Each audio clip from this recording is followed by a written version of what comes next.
দুনিয়ার ইউনিভার্সিটিগুলোতে দেখেন তারা কোন জায়গায় আছে।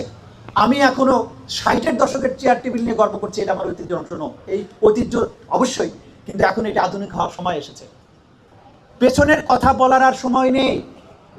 আমরা এই রাষ্ট্রকে দেখতে চাই ভয়হীন, কেউ গুম হয়ে যাবে না।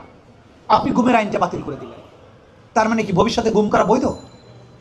বলছেন আপনারা নতুন করে আইন করবেন, কই করছেন না তো। যে অন্তর্বর্তীকালীন সরকার যে আইনটা করেছিল সেই আইনটা তো আজকে আপনাদের ক্যাবিনেটের দুজন মন্ত্রী সেই সময় ওই ক্যাবিনেটের সদস্য ছিলেন, তারা মিলে করেছিলেন।